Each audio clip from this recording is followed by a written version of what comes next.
이 시대 하나님의 말씀이 홍수처럼 쏟아지는 가운데에서도 그래도 바른 진리의 말씀을 듣고 온전한 구원을 사모하시면서 복음과 율법의 설교 시간을 방문하신 여러분 반갑습니다. 이 시간 야고보서 강의 17번째 시간입니다. 이 시간을 통해서 여러분들에게 믿음과 행함에 대해서 바로 전하고 또 바로 깨달으심으로 인하여 온전한 구원을 이루시기를 간절히 사모하면서 이 시간도 말씀을 전하고자 합니다. 오늘 성경의 본문은 로마서 3장 22절을 보겠습니다. 신약 243쪽입니다. 곧 예수 그리스도를 믿음으로 말미암아 모든 믿는 자에게 미치는 하나님의 의인이 차별이 없느니라. 사랑과 은혜가 많으신 아버지 하나님 감사합니다. 이 시간도 야고보서의 강해를 하게 하시는 것을 감사합니다. 야고보서 강해와 로마서에 연결된 말씀을 가지고 비교하여 풀어 전하고자 합니다. 하나님, 이 시간에 하나님의 의는 차별이 없고 육체의 의는 차별이 있다고 하는 사실을 하나님 풀어 전하고자 합니다. 우리 모두에게 함께 해주시고 바르게 전하고 바로 깨달아 모두가 구원에 이를 수 있도록 은혜를 베풀어 주시옵소서. 예수 그리스도의 이름으로 기도드립니다. 아멘. 여러분, 육체를 보면 차별이 있습니다. 돈을 많이 가진 자와 돈이 없는 자, 또 의롭게 사는 자와 죄인의 모습으로 살아가는 자, 이렇게 육체를 보면 분명히 차별이 됩니다. 그것은 사람이 가지고 있는 눈과 이성에 의해서 자연스럽게 판단이 됩니다. 누가 거기에서 자유로울 수 있겠습니까? 그러나 영을 생각하면 차별이 없어집니다. 아니, 차별을 하고 싶어도 차별이 안 된다는 것을 알아야 합니다. 누가 죄인이고 누가 의인이고를 육체는 분명한 차별을 가지고 바라보지만 영은 보이는 것이 아니라 지혜로 아는 것이기 때문에 그 지혜가 차별을 안 하게 만들어주고 있습니다.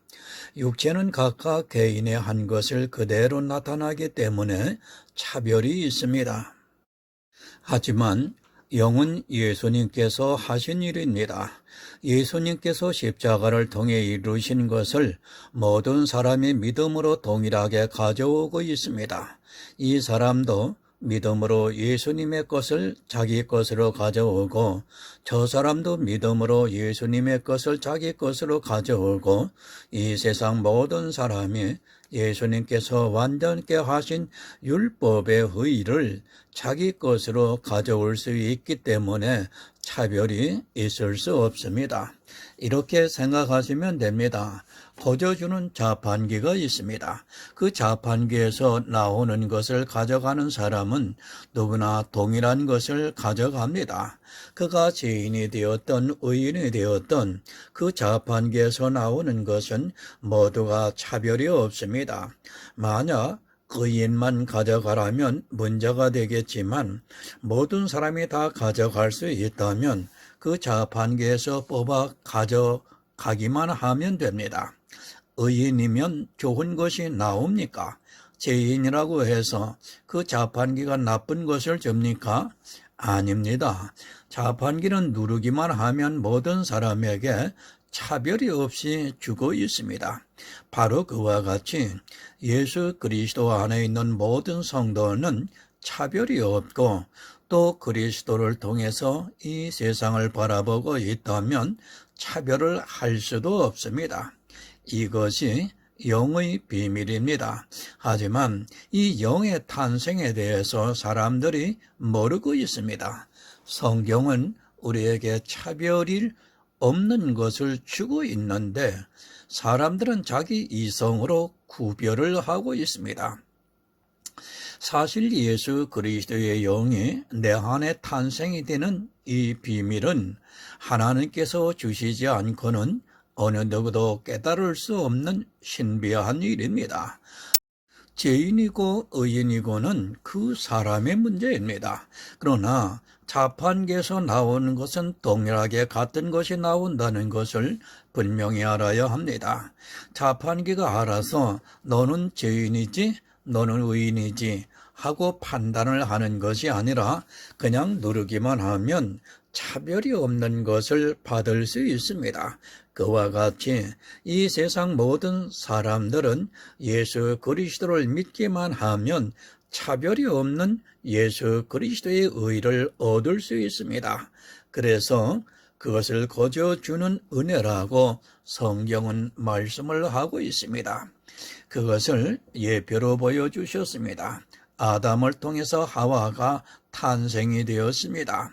아담에서는 반드시 하와가 나오게 되어 있습니다.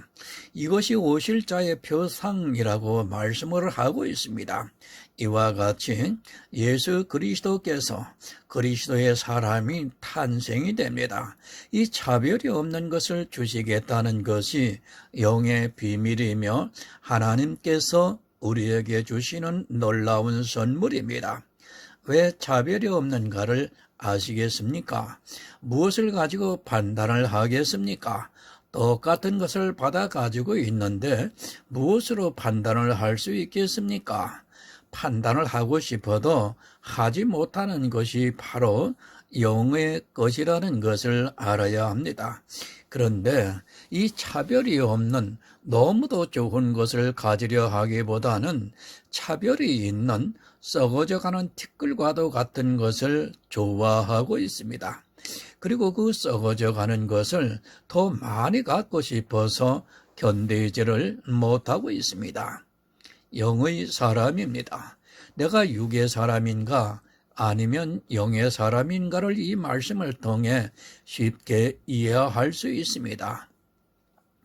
육의 사람은 율법의 행위를 따라 구별을 하고 또 그것을 보고 판단을 하고 있지만 영의 사람은 그것을 보는 것이 아니라 차별이 없이 주어지는 예수 그리스도의 은혜를 보고 있기 때문에 서로 다른 눈을 가지고 있다고 보면 맞습니다.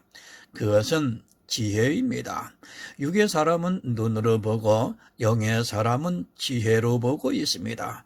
눈으로 보는 그것은 사라지는 안개와 같습니다. 너희는 안개라고 말씀을 하고 있습니다. 그런데 그 안개를 보면서 구별을 하고 판단을 하고 있습니다.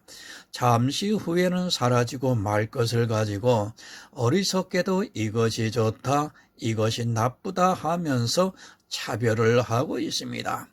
지혜로 보시기 바랍니다. 차별이 없다는 것을 어떻게 이해할 수 있겠습니까? 내가 눈으로 보고 있고 또 이성적으로 판단을 하고 있는데 차별이 없다는 것은 도무지 이해할 수 없습니다. 그러나 지혜로 깨달은 사람은 하와가 아담으로부터 탄생이 된 것 같이 주님으로부터 그리스도의 사람이 탄생이 된다는 것을 믿음으로 받아들이면서 쉽게 이해하고 있습니다. 지혜로 본다는 말씀은 지혜를 통해서 알라는 뜻입니다. 눈으로 보고 아는 것과 지혜를 통해서 아는 것은 전혀 다른 일입니다. 하나는 육의 일이고 다른 하나는 영의 일입니다.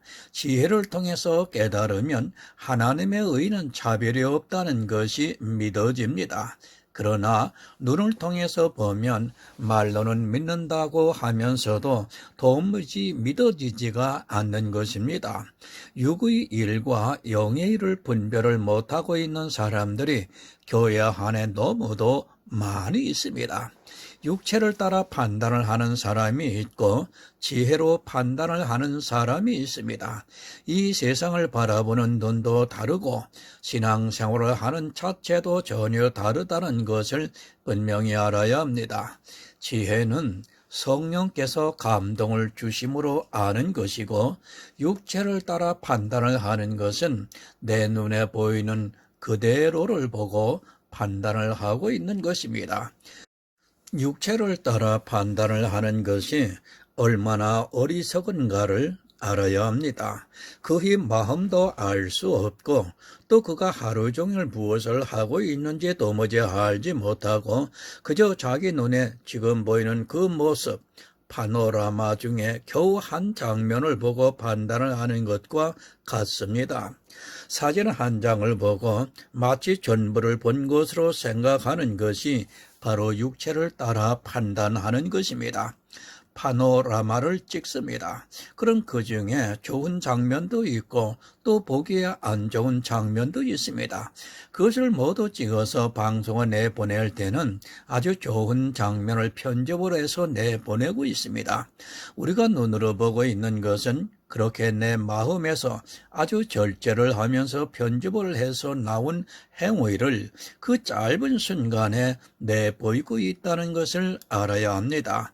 지혜로 보면 차별이 없습니다. 차별이 있을 수 없습니다. 그것은 내 것이 아니라 예수 그리스도께서 이루신 구속이기 때문에 전혀 차별이 있을 수 없습니다. 이 비밀을 성경을 통해서 성령의 감동을 받아 알아야 하는데 사람들은 교회에 나와서도 자기 눈으로 보고 있습니다. 로마서 10장 12절에서 13절을 보겠습니다. 신약 253쪽입니다. 유대인이나 헬라인이나 차별이 없음이라 한 주께서 모든 사람의 주가 되사 저를 부르시는 모든 사람에게 부여하시도다. 누구든지 주의 이름을 부르는 자는 구원을 얻으리라. 유대인과 헬라인은 차별이 있습니다. 그들이 사는 모습 그리고 그들이 지키고 있는 율법의 의를 통해 분명한 차이가 있습니다. 유대인은 어려서부터 성경을 배웠고 그들은 철저하게 율법을 지키면서 살았습니다. 또 유대인은 어려서 할례를 받았고 그 할례를 통해 자기들이 아브라함의 자손이라는 표징을 삼았습니다. 그러나 헬라인은 할례도 받지 않고 율법도 지키지 않았습니다. 하지만 사도 바울은 무엇이라 말씀합니까? 유대인이나 헬라인이나 차별이 없다고 말씀을 하고 있습니다. 아마 유대인이 들으면 화를 낼 말씀입니다. 그들은 심지어 자기들과 혈통이 섞여 있는 사마리아 사람과도 동일시 취급을 하는 것을 아주 싫어했는데 어떻게 헬라인과 같은 취급을 받으려고 하겠습니까? 차별이 없습니다. 그것이 바로 예수 그리스도의 십자가이며 믿음의 비밀이라는 것을 알아야 합니다. 이 세상에서 우리가 눈으로 보는 모든 것은 차별이 있지만 예수 그리스도 안에 있는 모든 것은 믿음 안에서 전혀 차별이 없다는 것을 성령의 진리로 가르쳐주고 있습니다. 성령의 감동을 받는 성도는 이것을 알기에 눈으로 보이는 차별을 오히려 감싸 안아줄 수 있습니다. 모든 사람을 부요하게 해주시는 의인입니다. 예수 그리스도의 의는 어느 한 사람만, 아니 어느 특정의 사람들만 부요하게 하실 수 있는 것이 아니라 이 세상 모든 사람을 부요하게 해줄 수 있는 그런 의라는 것을 알아야 합니다. 이 사실이 믿어져야 눈으로 보지 않고 지혜로서 예수 그리스도를 알기를 힘쓰게 되어 있습니다. 이것이 영의 사람입니다.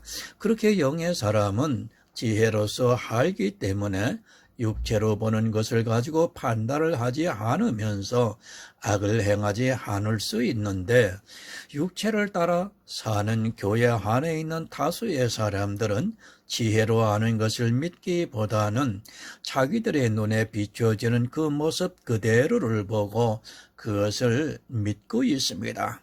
그것은 예수 그리스도를 믿는 것이 아니라 자기를 믿고 싶은 것입니다. 성령의 감동을 받으시기를 바랍니다.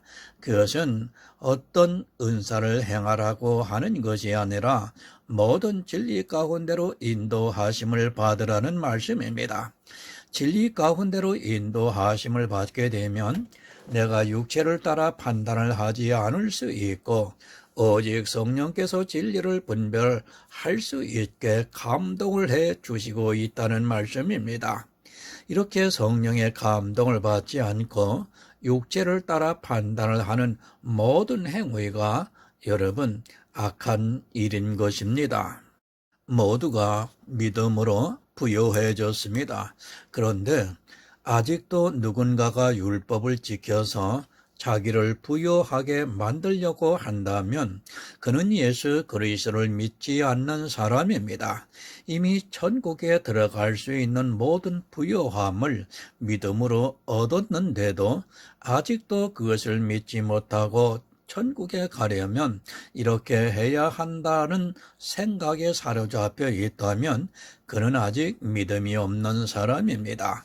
그리고 누구의 행위를 보면서 저렇게 하면 천국에 가지를 못하지 하고 내 마음의 생각을 하고 있다면 예수 그리스도를 통해 모든 사람을 부요케 하시는 것을 믿지 않고 있다는 사실입니다. 누구든지 주의 이름을 부르는 자는 부유해졌습니다. 그가 유대인이든지 아니면 헬라인이든지 그가 할례를 받았든지 할례를 받지 않았든지 모두가 주의 이름을 부르는 자는 부유하게 되어 있습니다. 그러나 이 사실을 믿지 못하기 때문에 교회 안에서 천국에 가기 위해서 이것도 해야 하고 저것도 해야 하고 아주 할 것이 너무도 많이 있습니다. 자기들은 구원을 받은 자로서 한다고 하지만 실제 그들의 마음에는 그렇게 해서 구원을 받고자 하는 생각에 가득 차 있다는 것을 알아야 합니다. 또한 그것을 보면서 스스로 마음에서 부자가 되어가고 있습니다. 부자입니까? 또 누구는 가난합니까? 그것은 중요한 것이 아닙니다. 하나님께서 주시는 은사대로 누구는 이 세상에서 그렇게 부자의 모습으로 고운 베옷과 자색 옷을 입고 살 수 있고 또 누구는 거짓 나사로와 같이 죄의 모습이 그대로 드러나면서 살아갈 수 있습니다. 그럴지라도 예수 그리스도 안에서 모든 사람은 부유해진다는 것을 믿어야 합니다. 부자라고 자랑해서도 안 되고 가난하다고 스스로 정죄에 빠져서도 안 된다는 말씀입니다. 주님께서 주시는 부유함을 받으시기 바랍니다. 부자는 자기의 의를 버리고 가난한 자는 예수 그리스도의 의를 더욱 사모해야 합니다. 누가 더 쉽겠습니까? 사실 부자가 자기의 의를 버리는 것이 얼마나 힘이 든다는 것을 알아야 합니다. 그래서 예수님께서 부자가 천국에 들어가기가 낙타가 바늘기로 들어가는 것보다 쉽다고 말씀을 해 주셨습니다. 진리를 사모하시는 여러분, 부자가 되려고 하지 마시기 바랍니다. 물론 억지로 가난해질 필요는 없습니다. 하지만 부자는 가난한 자를 보면서 늘 마음으로 판단을 해왔고 자기가 어렵고 힘들게 행한 그것을 버리기가 쉽지가 않습니다. 아니 그것을 기억 속에서 지워버려야 하는데 그것이 불가능하기 때문에 부자가 천국에 들어가는 것이 낙타가 바늘기로 들어가는 것보다 쉽다고 말씀을 하셨습니다. 부자는 차별을 하고 판단을 합니다. 그러나 가난한 자는 차별을 하고 말 것도 없고 자기 스스로가 판단을 받고 있기 때문에 남을 함부로 판단을 하지 못합니다. 모든 사람에게 주는 부유한 의를 믿음으로 받아들이지 못하고 육체의 모습을 보고 차별을 하고 있는 자체가 예수 그리스도의 십자가를 거절하는 일이고 그것이 바로 악한 일이라는 것을 알아야 합니다. 야고보서 2장 5절을 보겠습니다. 내 사랑하는 형제들아 들을지어다. 하나님이 세상에 대하여 가난한 자를 택하사 믿음에 부유하게 하시고 또 자기를 사랑하는 자들에게 약속하신 나라를 유업으로 받게 아니하셨느냐. 아멘. 믿음의 비밀입니다. 이 세상의 기준으로는 도무지 이해가 안 되는 말씀입니다. 이 세상에서는 의롭고 선하고 그리고 착하게 산 사람들이 그들이 원하는 천국이든 극락이든 간다고 말을 하고 있지만 하나님께서는 세상에 대하여는 가난한 자를 택하사 믿음을 부유하게 하시고 또 자기를 사랑하는 자들에게 약속하신 나라를 유업으로 받게 하셨다고 말씀을 하고 있습니다. 세 번역을 좀 보겠습니다. 나의 사랑하는 형제자매 여러분 들으십시오. 하나님께서는 세상에 가난한 사람을 택하셔서 믿음이 좋은 사람이 되게 하시고 하나님을 사랑하는 이들에게 약속하신 그 나라의 상속자가 되게 하지 않으셨습니까? 참으로 은혜입니다. 세상의 기준으로는 현장에서 잡혀온 가늠한 여자는 도저히 용서를 받을 수 없습니다. 또한 주님 곁에서 십자가형을 받는 한편 강도가 천국에 들어갈 수 있다는 것을 누가 받아들일 수 있겠습니까? 아마 제가 그렇게 이야기를 한다면 곁에 서 있는 사람들이 저를 비난할 것입니다. 어떻게 사형을 받을 정도로 세상에서 악한 일을 한 사람이 천국에 들어갈 수 있느냐고 따질 것이 분명합니다. 그러나 여러분, 하나님은 다릅니다. 이 세상에서는 버림받은 것 같아 도무지 이해가 안 되는 삶을 산 아주 가난한 자들을 택하시고 있습니다. 지금도 교회 안에서 볼 때 저 사람은 도저히 구원을 받지 못할 것 같아 하는 그 사람을 하나님께서 택하시고 있다는 말씀입니다. 제가 정직하고 의롭게 살아가고 있는 모든 사람이 버림을 받는다고 말씀을 드리는 것이 절대로 아닙니다. 그러나 여러분 분명합니다. 하나님께서는 이미 말씀을 드렸지만 고아의 아버지이시고 또 과부의 재판장이시고 또 나그네에게 식물과 의복을 주고 계신다고 말씀을 하고 있습니다.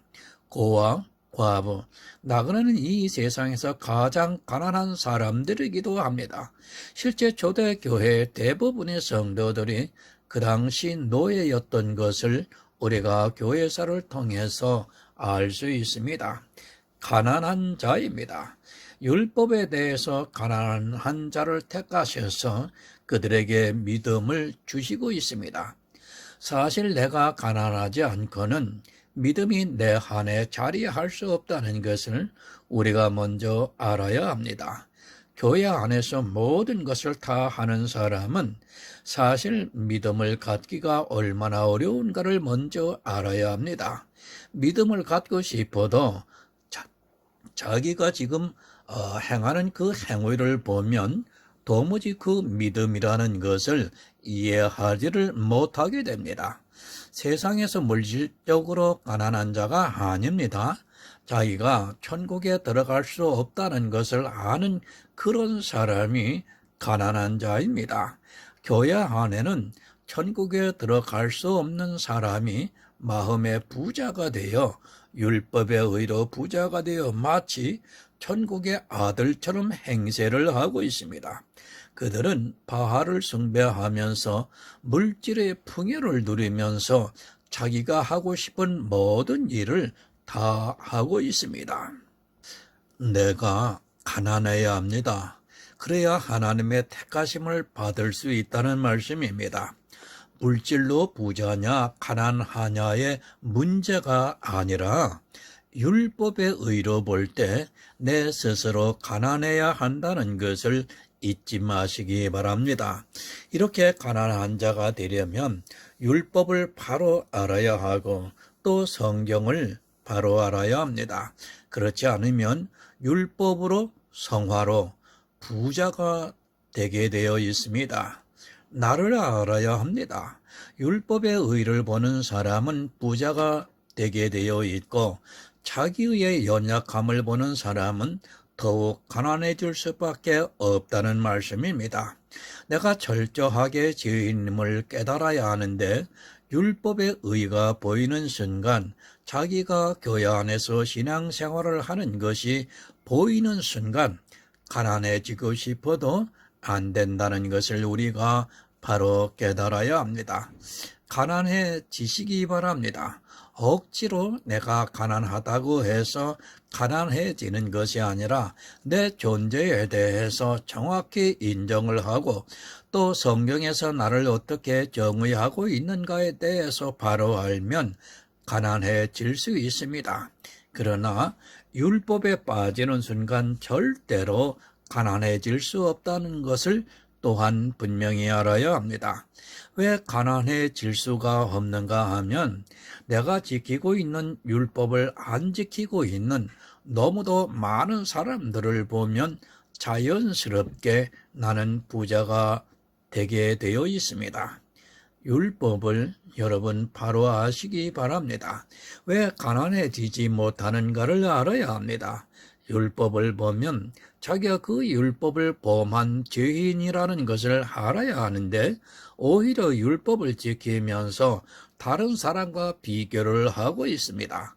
사실 율법을 바로 알고 그것을 내가 다 범한 자라는 것을 안다면 가난해지지 말라고 해도 가난해질 수밖에 없습니다.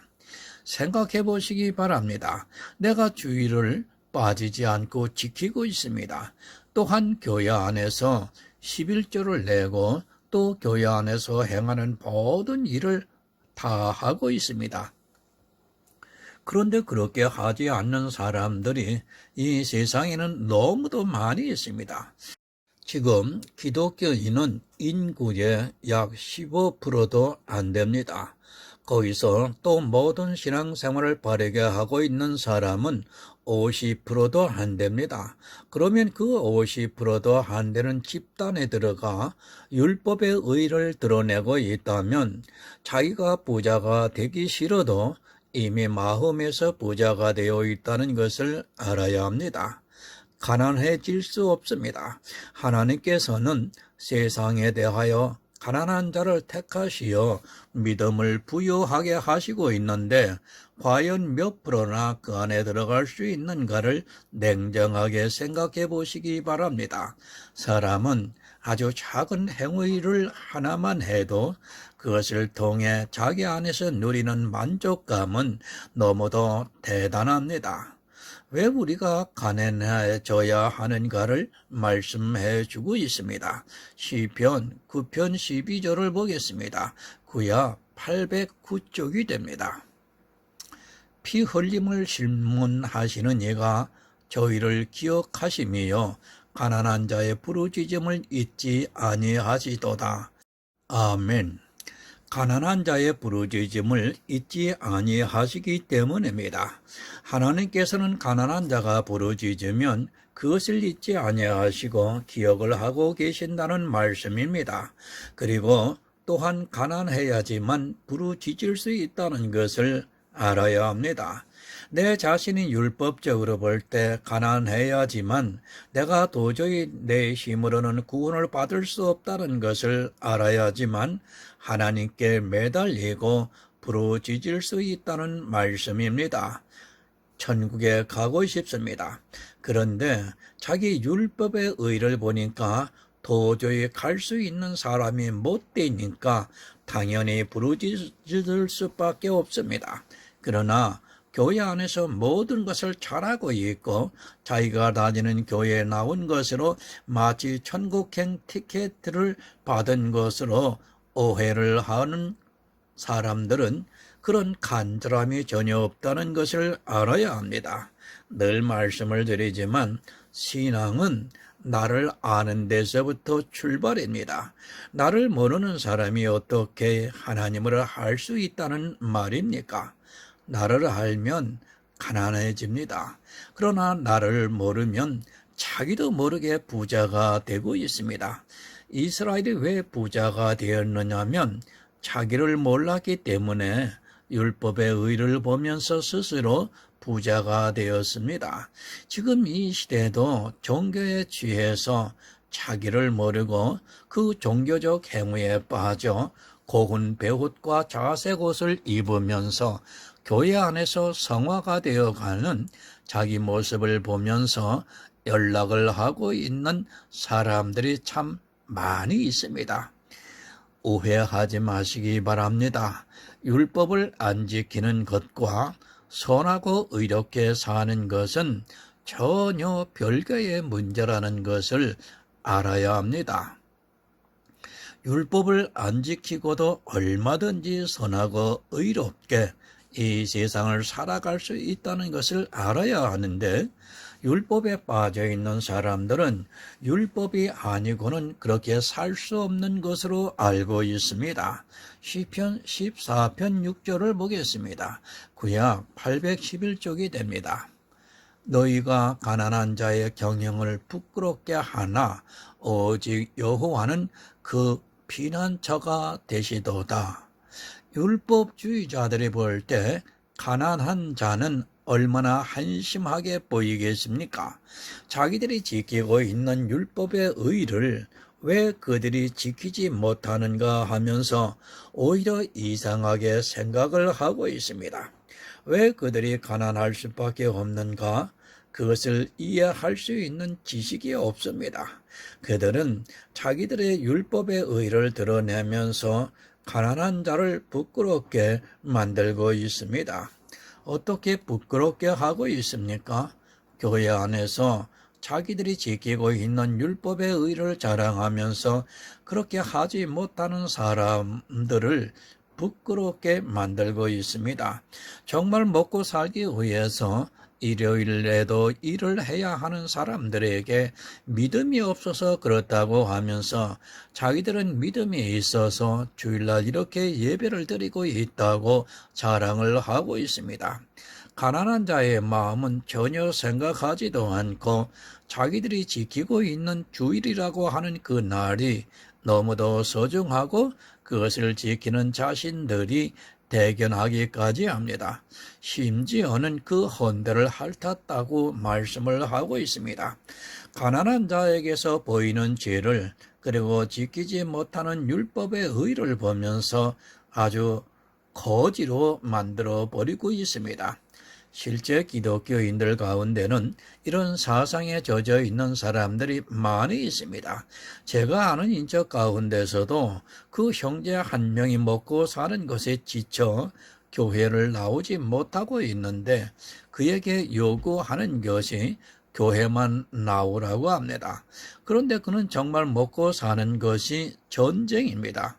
교회만 나오면 자기들이 마치 모든 것을 다 해줄 것 같이 이야기를 해주고 있지만, 실제 그가 교회에 나와서 비교 대상이 되어야 한다는 것은 자존심의 문제이기도 합니다.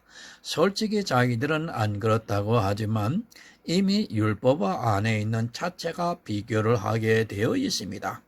교회만 나온다고 되겠습니까? 그 다음에는 또 다른 것을 요구하고 또 다른 것을 요구하게 되면 그로서는 너무도 버거운 힘이 되고 말 것입니다. 안 봐도 뻔합니다. 곁에서 보는 제가 그렇게 느끼고 있다면 당하고 있는 사람은 오죽이나 하겠습니까? 그 사람이 자기도 하나님을 폼나게 믿고 싶지 않겠습니까? 형제들이 다 그렇게 살고 있는데 자기도 그 틈에 껴서 거드름을 피우고 또 그들과 같이 경우에 바르게 살고 싶지 않겠습니까? 더구나 그 사람도 목사의 자녀입니다. 늘 마음에서는 그렇게 하고 싶지만 현실이 그렇지 못해 삶에 치여 살아가고 있습니다. 그런데 자기들이 다니는 교회에 못 나온다고 멀어지고 있습니다. 그 형제만 멀어지고 있는 것이 아니라 그 자녀들까지, 사촌들의 관계까지도 서로가 거의 남들처럼 살아가고 있는 것을 보게 됩니다. 저는 그런 상황을 보면서 늘 안타깝게 생각을 했습니다. 그리고 과연 저들이 형제를 사랑하고 있는가? 주님의 마음을 아는가 하는 생각을 해보았습니다. 피난처가 되시고 있습니다. 부자는 절대로 하나님에게 피하려고 하지를 않습니다. 지금 이 가난한 자는 세상적으로 가난한 자를 말씀하는 것으로 오해를 하지 마시기 바랍니다. 정말 하나님을 믿고 싶고 또 신앙생활을 잘 하고 싶은데 그렇지를 못하고 그들이 지키고 있는 율법의 행위를 지키지를 못해서 스스로 포기를 하고 또 그들의 틈에 끼지를 못하는 그런 가난한 사람입니다. 시편 82편 4절을 보겠습니다. 구약 853쪽입니다. 가난한 자와 궁핍한 자를 구원하여 악인들 손에서 건지실지니라 하시도다. 이스라엘이라는 교회입니다. 그 안에 가난한 자가 있고 또 악인이 있습니다. 이 악인은 다른 말로 하면 부자입니다. 이 둘이 늘 교회 안에 있다는 것을 알아야 합니다. 지금 이 시대 교회 안에도 이 둘은 항상 있고 교회 안에는 악인이 더 많이 있다는 것을 잊지 말아야 합니다.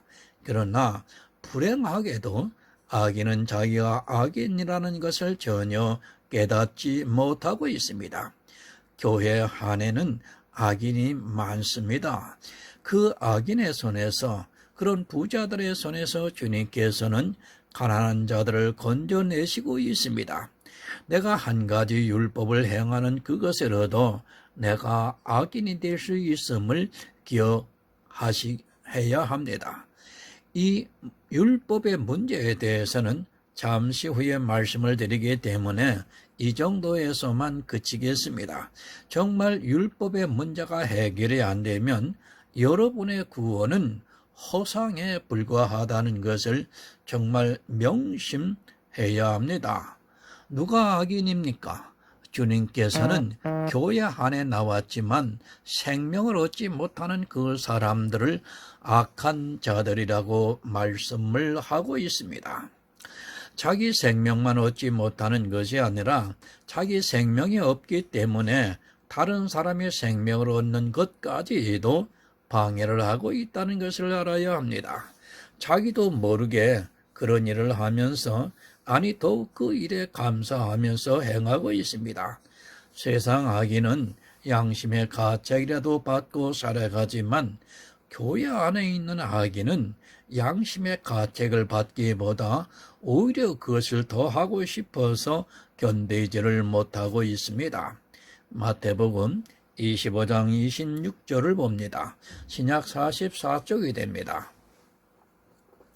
그 주인이 대답하여 가로되 악하고 게으른 종아, 나는 심지 않은 데서 거두고 해치지 않은 데서 모으는 줄로 내가 알았느냐? 누구에게 하시는 말씀입니까? 주님께서 복음을 주셨는데 생명의 달란트를 남기지 못한 한 달란트를 받은 사람에게 악하다고 말씀을 하고 있습니다. 이 달란트를 오해하고 있는 사람들이 많은데 이 달란트는 여러분 생명입니다. 주님이 주시는 생명의 씨에 내 안에 생명을 탄생시키라는 말씀입니다. 그런데 교회 안에 이와 같이 한 달란트를 받은 자는 생명을 탄생시키지를 못하고 있습니다. 자기만 그런 것이 아닙니다. 자기가 생명이 없기 때문에 자기를 통해 배운 모든 사람들 역시 생명이 있을 수 없는 것입니다. 생명이라는 것은 내가 있어야 그 생명을 전달할 수 있는데 나도 없는 생명을 누구에게 줄 수 있겠습니까? 구원을 받지 못한다면 그가 이 세상 교회 안에서 교인으로서 어떠한 일을 했다 할지라도 그는 악한 자인 것입니다. 나만 악한 것이 아닙니다. 내가 목사인데 내가 생명이 없다면 나를 통해 배우고 있는 모든 사람은 생명이 없다는 것을 알아야 합니다. 내가 생명이 없는 상태에서 나에게 배우는 사람이 생명이 있을 수 있다는 생각을 하지도 마시기 바랍니다. 목사가 좀 잘못을 해도 아니, 진리에서 전혀 다른 말을 해도 자기만 구원을 받으면 된다고 생각하는 사람들이 있는데 그것이 얼마나 어리석은 생각인가를 똑똑히 알아야 합니다. 내가 악합니까? 그럼 내 주변에 있는 사람도 악합니다. 유유상종이라는 말이 있듯이 교회 목사가 생명이 없으면 그가 악하면 모든 사람이 다 악해진다는 것을 알아야 합니다. 이스라엘의 바리새인, 제사장, 서기관들이 악하니까 이스라엘 백성이 다 악해졌습니다. 그때 주님께서 오셔서 악한 자들의 손에서 가난한 자들에게 복음을 전파해 주시고 그들을 구원해 주셨습니다. 여러분, 세상 이야기가 아닙니다. 성경을 보면서 세상과 교회로 보지 마시기 바랍니다. 성경 안에 있는 거의 모든 문제는 지금 교회 안에서 일어나고 있는 문제입니다. 교회 안에 있는 가난한 자와 교회 안에 있는 부자를 말씀하는 것이지 세상 사람들은 이 성경을 보지도 않고 보려고도 하지 않습니다. 교회 안에 있는 사람도 성경을 안 보는데 세상 사람들이 성경을 보겠습니까? 참으로 안타깝습니다. 이런 문제들을 보면서 세상과 교회를 생각하고 있습니다. 교회 안에 있는 부자와 교회 안에 있는 가난한 자를 말씀을 하고 있고 그 교회 안에 있는 부자, 곧 악한 자들이 지금도 교회 안에서 가난한 자들의 경영을 부끄럽게 하고 있고 그들을 율법주의에 빠지게 하고 있습니다. 그 손에서 하나님께서 가난한 자들을 구원해 주시고 있다는 말씀입니다. 이것을 알아야 합니다. 얼마나 큰 은혜인가를 알게 됩니다. 저 역시도 율법적으로 가난한 사람입니다. 그래서 늘 교회 안에 들어가면 왠지 서먹하고 또 내가 주인이라는 생각을 하지 못했습니다. 그 이유는 내 인척들이 너무도 철저하게 신앙생활을 했고 그들과 비교할 때 저는 감히 따라갈 수 없는 존재였고 때로는 아주 숨이 막힐 정도였습니다. 저는 솔직히 그랬습니다. 그래도 주변에서는 어려서부터 신학을 공부하라는 권유를 많이 받으면서 살았습니다. 그런데 내 자신이 너무 가난하다는 것을 알았기 때문에 나 같은 사람이 어떻게 목사가 되겠느냐고 신학을 공부하지 않았습니다. 부자들의 행위가 내게는 넘을 수 없는 산 같은 것으로 앞에 딱 버티고 있었기 때문에 도저히 할 수 없었습니다. 그런 제가 복음을 알고 이제는 목사로 살아가고 있습니다. 그 이유는 제가 부자가 되는 것이 아니라 역시 가난하지만 예수님이 주시는 부유함을 가지고 있기 때문입니다. 정말 가난해야 됩니다. 일부러 그렇게 살라고 드리는 말씀이 절대로 아닙니다. 나를 알면 내가 누구인가, 내가 어떤 존재인가를 성경을 통해 정확히 알면 가난해질 수밖에 없습니다. 자기를 모르기 때문에 신앙생활을 하면서 부자가 되고 또 그 부자가 되어서 악한 자가 되는 것이지 나를 알면 그렇게 하고 싶어도 안 되게 되어 있습니다. 생명에 대해서 가난해지라는 말씀입니다. 생명을 얻는 데 있어서 가난해지면 자연스럽게 하나님께 부르짖을 수 있고 그런 성도의 기도를 들어주시겠다는 말씀입니다. 그런 가난한 자를 하나님께서 택하셔서 그들에게 믿음을 주셔서 예수 그리스도로 말미암아 부유하게 해주시고 있다는 말씀입니다. 율법의 행위를 보면 부자가 되지만 예수 그리스도의 십자가를 보면 저절로 가난해지게 되어 있습니다. 시편 40편 17절을 보겠습니다. 구약 832쪽입니다.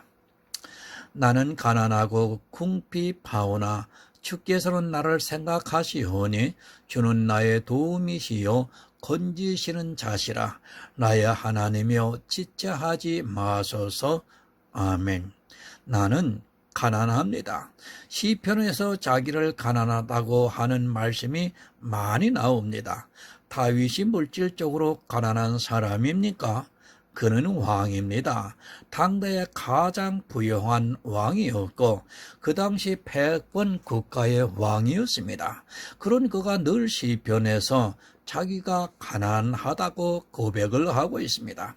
사실 다윗은 가난한 사람입니다.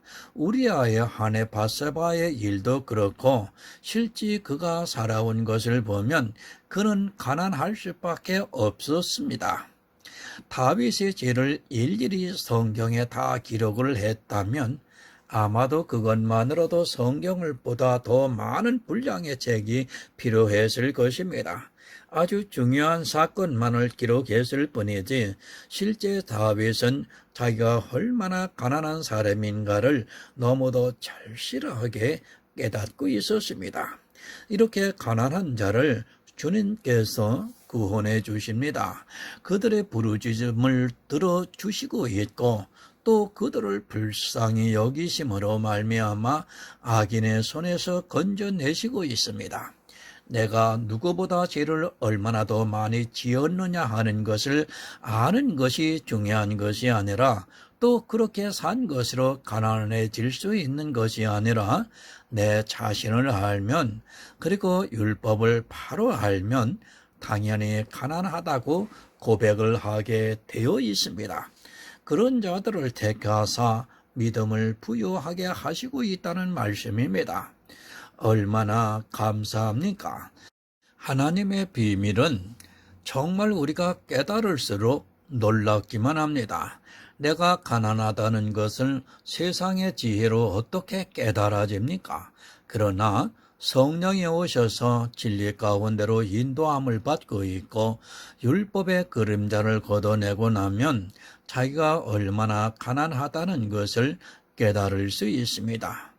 오늘 말씀은 여기서 마치겠습니다. 다음 시간에는 로마서 5장에 있는 죄와 은혜에 대해서 말씀을 야고보서의 말씀과 함께 이어가고자 합니다. 다음 시간에 여러분 다시 뵙겠습니다.